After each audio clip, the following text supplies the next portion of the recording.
حضرت ابو عبیدہ ایک تاجر ہیں، ریشم کے کپڑے بیچتے ہیں، خالص ریشم کا تھان 400 درہم کا ہے، بغیر خالص کا جو تھان ہے وہ 200 درہم کا ہے۔ بیٹے کو بٹھا کر گئے کہ دکان میں بیٹھو میں آ رہا ہوں، بیٹے کو بٹھا کر گئے، اتنے کے اندر گاہک آیا اور وہ تھان لے کے جانے لگا۔ ابو عبید بھی آ گئے، ارے بھائی کتنے کا خریدا؟ کہا 400 درہم کے اندر۔ ارے بھائی یہ تم نے مہنگا خریدا ہے، کوئی دکاندار یہ کہتے ہیں؟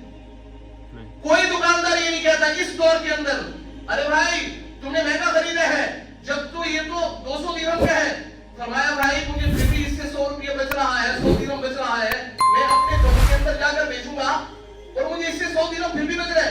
فرمایا بھائی تمہیں 300 درہم مبارک ہو، واپس آؤ۔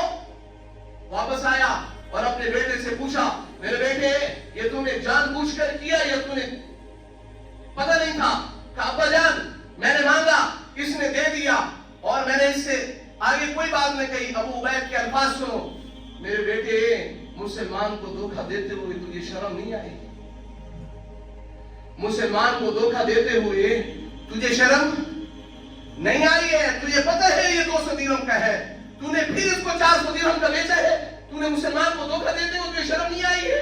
ارے بھائی تو یہ 300 درہم مبارک ہو، اللہ ہمیں 200 کے اندر بھی روزی دے رہا ہے تو ہمیں دھوکہ دینے کی ضرورت نہیں ہے۔ ایمان سے بتاؤ اگر آج کے دور کا کوئی باپ ہوتا تو کیا کہتا؟ میرے بیٹے دکانداری تو کرنا جانتا ہے، تو مجھ سے بھی 2 قدم آگے ہے، دکانداری تو کرنا جانتا ہے کہ تو نے 200 روپے کی چیز کو تو نے 500 روپے کے اندر بیچا ہے۔ ارے دکاندار تو سب تو ہے۔ ارے جب مسلمان تھے تو ان کی تجارت بھی لوگوں کے لیے دعوت تھی، آج نام کے مسلمان ہیں۔ میرے بھائی دوستو ہمیں اپنے کرداروں کے اندر جھانک کر دیکھنا چاہیے کہ ہم کر کیا رہے ہیں۔